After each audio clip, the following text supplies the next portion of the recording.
चौपाल में सन्नाटा पसरा था। लालटेन की लौ अब धीमी पड़ चुकी थी। बाहर कहीं कुत्ता भौंका और दूर से झींगुरों की आवाजें आने लगी। पंडित जी की बातें सबके दिलों में उतर चुकी थी। सूरज ने घड़ी देखी, 9:30। हरनारायण बोला, पंडित जी आप तो सच में डरा देते हैं। पंडित जी बस मुस्कुराए। सच और डर दोनों को अलग नहीं किया जा सकता बेटा। इतना कहकर वो धीरे धीरे चौपाल से उठे और अपने घर की ओर चल दिए। उनके जाते ही चौपाल में चुप्पी छा गई। प्रमोद बोला, यार ये छाया वाली बात कुछ ज्यादा ही लग रही थी। कैलाश ने धीरे से कहा, फिर भी कुछ तो सच्चाई होगी ना। सूरज हंसा, चलो अब घर चलते हैं, वरना अमावस्या से पहले ही डर के मारे मर जाएंगे। पूरा गांव अंधेरे में डूबा था। कहीं कहीं घरों में लालटेन की रोशनी तैर रही थी। हवा में नमी थी और कुत्ते बार बार भौंक रहे थे। सूरज के घर में सब सो चुके थे, लेकिन उसकी आंखों में नींद नहीं थी।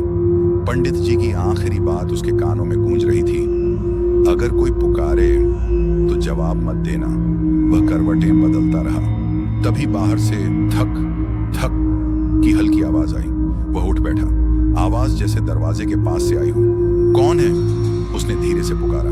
कोई जवाब नहीं, बस हवा की सरसराहट। फिर वही आवाज, थक थक। सूरज ने हिम्मत जुटाई और दरवाजा खोला। बाहर कोई नहीं था, बस दूर कहीं तालाब की दिशा से हल्की नीली धुंध उठ रही थी। वह कुछ पल वहीं खड़ा रहा, फिर दरवाजा बंद कर वापस बिस्तर पर गया। लेकिन तभी सूरज, ओ सूरज, उसने आवाज सुनी, किसी औरत की, बहुत धीमी, बहुत कोमल। वह कांप उठा। अगली सुबह सूरज चौपाल पहुंचा तो वहां केवल प्रमोद था।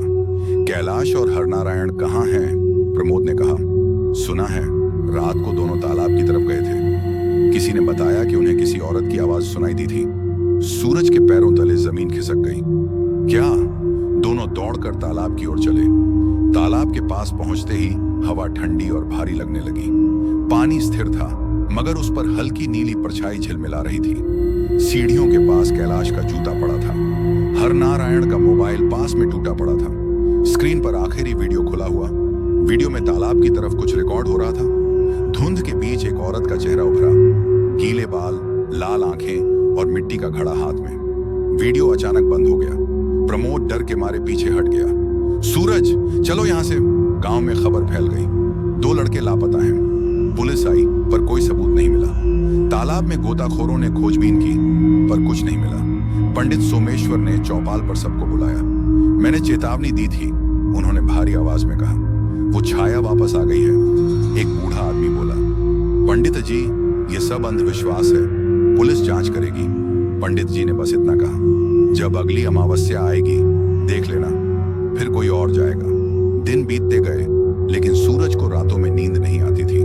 हर रात उसे तालाब की दिशा से वही आवाज सुनाई देती, माँ, ओ माँ। कभी खिड़की के पास कोई परछाई दिखती तो कभी घर के आंगन में पानी टपकने की आवाज। एक दिन उसने देखा, उसके कमरे की दीवार पर किसी ने मिट्टी से लिखा था, छाया लौट आई है। वह चिल्लाकर बाहर भागा। सूरज अगले दिन पंडित जी के घर पहुंचा। पंडित जी मुझे सब बताइए, क्या वो औरत सच में थी? पंडित जी ने लंबी सांस ली। हाँ बेटा, लेकिन एक बात मैंने किसी को नहीं बताई। सरोजा की मौत के बाद मैंने उस झील के पास एक छोटा मंदिर बनवाया था, छाया शांति स्थल। वहां हर अमावस्या को दिया जलाना पड़ता है। अगर वह दिया बुझ जाए तो छाया लौट आती है। सूरज बोला, इस बार किसी ने दिया जलाया था?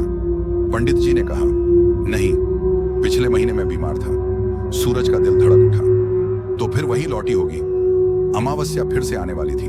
सूरज ने तय किया, मैं इस बार उस झील पर जाऊंगा, सच जानकर ही रहूंगा। वह प्रमोद के साथ निकला। दोनों के हाथों में टॉर्च और माचिस थी। रात 12:30 बजे वे काली झील पहुंचे।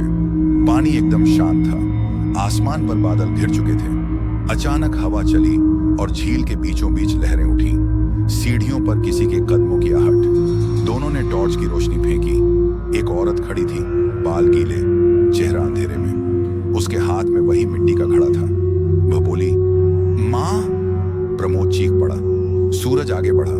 कौन हो तुम? वह औरत मुस्कुराई। तुम्हारी माँ ने मुझे घर दिया था, अब मैं तुम्हें घर ले जाऊंगी। अचानक झील की सतह पर हल्की रोशनी फैल गई।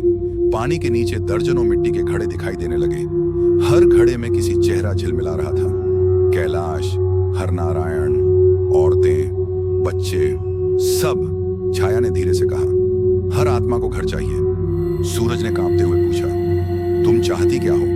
वह बोली, दिया बुझ गया, अब मुझे जलना है। वह झील में उतरने लगी। सूरज ने चिल्लाकर कहा, रुको। लेकिन तभी प्रमोद ने दिया जलाने की कोशिश की। हवा से लौ बुझती रही। आखिर उसने किसी तरह दिया जलाया और उसी क्षण छाया की चीख गूंज उठी। झील में तेज लहरें उठी। मिट्टी के सारे घड़े एक एक करके फटने लगे। पानी से धुआं उठा और छाया धीरे धीरे घुल गई। अगली सुबह गांव में खबर फैली, तालाब के पास से 2 लड़के लौटे हैं, जिंदा। कैलाश और हरनारायण भी वहीं बेहोश मिले थे, पर जिंदा। किसी को कुछ याद नहीं था। पंडित जी आए, बोले, शुक्र है दिया फिर जल गया, लेकिन याद रखना, जब तक उस मंदिर में दिया हर अमावस्या को जलता रहेगा, तब तक छाया नहीं लौटेगी, सूरज ने कहा। और अगर बुझ गया तो? पंडित जी की नजर तालाब की ओर गई। तो फिर वही कहानी दोबारा शुरू होगी। 3 महीने बाद बरसात का मौसम था। गांव हरियाली से भर गया था। सूरज अब शहर चला गया था, लेकिन हर महीने पैसे भेजकर पंडित जी को दिया जलाने के लिए कह देता था। लेकिन एक दिन खबर आई, पंडित सोमेश्वर का निधन हो गया। सूरज भागकर गांव लौटा। चौपाल पर सब इकट्ठे थे। किसी ने पूछा, अब कौन दिया जलाएगा? सूरज बोला, मैं जलाऊंगा। वह रात को मंदिर पहुंचा, दिया रखा, आग लगाई, लौ जली, लेकिन हवा बहुत तेज थी। वह दिया को बचाने की कोशिश करता रहा। अचानक पीछे से वही आवाज, मां, पानी दो। सूरज ने पलट कर देखा, एक औरत खड़ी थी, भीगे बाल, मिट्टी का घड़ा हाथ में। वह मुस्कुराई, तुम लौट आए, दिया बुझ गया। अगली सुबह गांव वालों ने देखा, मंदिर की सीढ़ियों पर एक नया मिट्टी का घड़ा रखा है, उसका मुंह बंधा हुआ। घड़े के पास सूरज का जला हुआ मोबाइल पड़ा था। लोग कहते हैं, अब हर अमावस्या को उस झील से 2 आवाजें आती हैं,